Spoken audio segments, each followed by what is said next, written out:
कविता पाठ के इस क्रम में हम बात करेंगे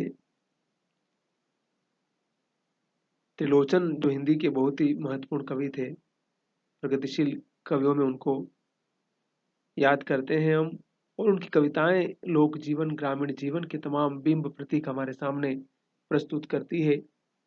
त्रिलोचन को जरूर पढ़ा जाना चाहिए, उनको समझा जाना चाहिए।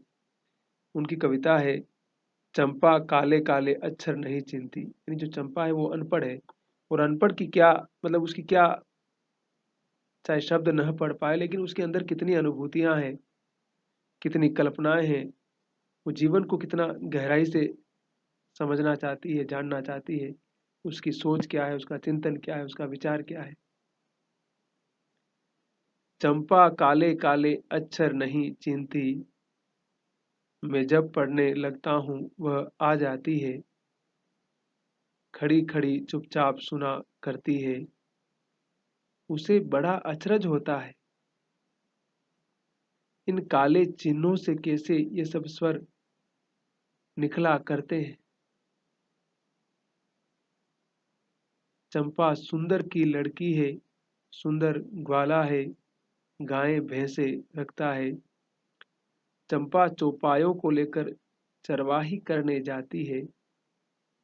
चंपा अच्छी है, चंचल है, नटखट भी है। बच्चे मस्ती करते ही आप जानते ही हैं। कभी कभी उधम करती है, कभी कभी वह कलम चुरा देती है। जैसे तैसे उसे ढूंढकर जब लाता हूँ, पाता हूँ अब कागज गायब। परेशान फिर हो जाता हूँ। चंपा कहती है, तुम कागज ही गोदा करते हो दिन भर, क्या यह काम बहुत अच्छा है। यह सुनकर मैं हंस देता हूँ, फिर चंपा चुप हो जाती है। उस दिन चंपा आई, मैंने कहा कि चंपा तुम भी पढ़ लो, हारे गाड़े काम सरेगा। गांधी बाबा की इच्छा है, सब जन पढ़ना लिखना सीखे। चंपा ने कहा कि मैं तो नहीं पढ़ूंगी। तुम तो कहते थे गांधी बाबा अच्छे हैं, वे पढ़ने लिखने को कैसे बात कहेंगे। मैं तो नहीं पढ़ूंगी, मैं तो नहीं पढ़ूंगी। मैंने कहा कि चंपा पढ़ लेना अच्छा है, ब्याह तुम्हारा होगा, तुम गोने जाओगी।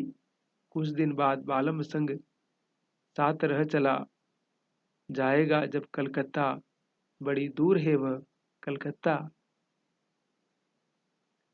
कैसे उसे संदेशा दोगी, कैसे उसके पत्र पढ़ोगी। चंपा पढ़ लेना अच्छा है। चंपा बोली, तुम कितने झूठे हो, देखा। हाय राम, तुम पढ़ लिख कर इतने झूठे हो। मैं तो ब्याह कभी न करूंगी, तो मैं अपने बालम के संग साथ रखूंगी। तो मैं अपने बालम को संग साथ रखूंगी, कलकत्ता में कभी न जाने दूंगी। कलकत्ता पर बजर गिरे, कलकत्ता पर बजर गिरे। त्रिलोचन एनसीईआरटी में भी शामिल है ये।